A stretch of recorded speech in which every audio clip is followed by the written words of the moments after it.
اہل بیت اطہار رضی اللہ تعالی عنہم کے بارے میں متعدد احادیث ہیں، ہمارے آقا صلی اللہ علیہ وسلم کے فرامین ہیں کہ ان کی محبت کو سرکار نے اپنی محبت قرار دیا ہے، اور اس میں خصوصی طور پر احبو اہل بیتی لحبی، کہ میرے اہل بیت سے میری وجہ سے پیار کرو۔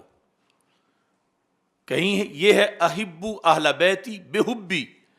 کہیں یہ احبو اہل بیتی لحبی، اور پھر یہ فمن احبہم فبحبی احبہم، اللہم انی احبہما فاحبہما، حسنین کریمین کے لیے فرمایا۔ اس طرح رسول پاک صلی اللہ علیہ وسلم نے ان کی محبت کو اپنی محبت قرار دیا، اور اپنی وجہ سے کہ ان سے پیار کرو مگر میری وجہ سے۔ تو اس بنیاد پر رسول پاک صلی اللہ علیہ وسلم نے یہ جو محبت اہل بیت رضی اللہ تعالی عنہم ہے، اپنی ذات کو اس محبت کا سبب بنایا کہ ان سے تم نے میری وجہ سے پیار کرنا ہے، مجھے ماننا ہے تو میری وجہ سے تم نے انہیں ماننا ہے۔ اور ساتھ ہی صحابہ کرام رضی اللہ تعالی عنہم کے لحاظ سے بھی بہت سی احادیث ہیں، بالخصوص یہ جامع ترمذی سے ایک حدیث جو ہے وہ پیش کر رہا ہوں جلد نمبر 4 سے، جس میں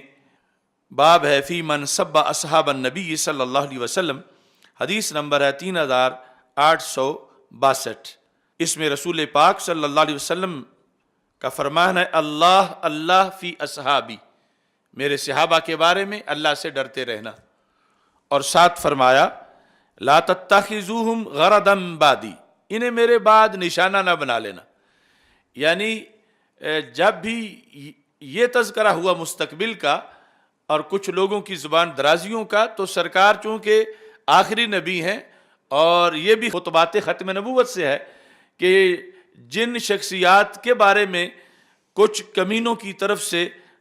گالیاں آنی تھیں، تو ان کے لحاظ سے سرکار نے اسی لفظ سے پھر روکا بھی ہے، اور فرمایا کہ انہیں نشانہ نہ بنانا، کہ کچھ لوگ انہیں در والا قرار دے کے اور معمولی قرار دے کے سمجھیں گے کہ اگر یہاں کچھ کر بھی لیں کہہ بھی لیں تو کوئی بات نہیں۔ تو میرے آقا صلی اللہ علیہ وسلم نے اس لیے زیادہ پھر یہاں یہ اہتمام بھی کیا، فرمایا لا تتخذوہم غرضا بعدی، انہیں میرے بعد نشانہ نہ بنانا۔ کیوں؟ فمن احبہم فبحبی احبہم، کہ جس نے ان سے، اب پیچھے صحابہ رضی اللہ تعالیٰ عنہ کا ذکر، اصحابی، جس نے ان سے محبت کی اس نے میری وجہ سے ان سے محبت کی۔ ومن ابغضہم فببغضی ابغضہم، جس نے ان سے بغض رکھا تو اس نے میری وجہ سے بغض رکھا، یعنی ان کا بغض میرا بغض ہے، ان کی محبت میری محبت ہے۔ تو ذات رسول درمیان میں وحدت کا مقام ہے کہ فرما اہل بیت اطہار رضی اللہ تعالیٰ عنہ کی محبت میری محبت ہے، اہل بیت اطہار رضی اللہ تعالیٰ عنہ کا بغض میرا بغض ہے،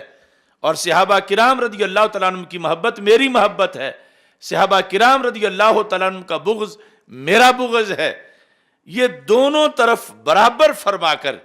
رسول پاک صلی اللہ علیہ وسلم نے اس تلازم کی بنیاد رکھی کہ ان دونوں محبتوں کو یکجا کر دیا، اور یکجا کر کے اس محبت کو، دونوں محبتوں کو ایک بنا کر ہر مومن کے لیے لازم کر دیا کہ جب تم ایمان پہ ہو تو پھر مجھ سے تو ضرور پیار کرو گے، جب مجھ سے کرو گے تو پھر میرے آل و اصحاب سے بھی کرو گے، جب تم ایمان پر ہو تو میرا تو بغض نہیں رکھو گے، تو جب میرا بغض نہیں رکھو گے تو پھر میرے آل و اصحاب رضی اللہ تعالیٰ عنہم کا بغض بھی نہیں رکھو گے۔ تو اس طرح رسول اکرم نور مجسم شفیع معظم صلی اللہ علیہ وسلم نے یہ محبت جو ہے اس کی بنیاد رکھی، اور سرکار کی ذات یہ سبب ہے دونوں محبتوں کا، اور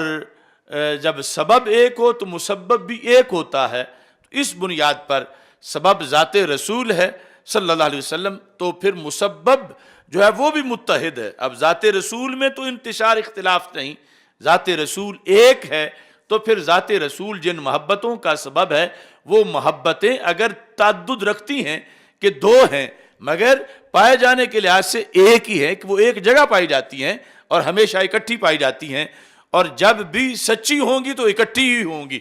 اگر اکٹھی نہیں تو پھر وہ اس جہت سے آئی نہیں جو سرکار نے سبب بیان کیا، پھر وہ محبت جھوٹی ہوگی جو ایک طرف کی ہو، خواہ کسی ایک طرف کی ہو۔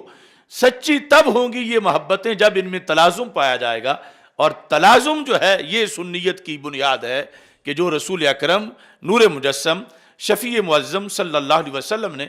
اپنے فرامین میں رکھی ہے۔ اور اس میں ساتھ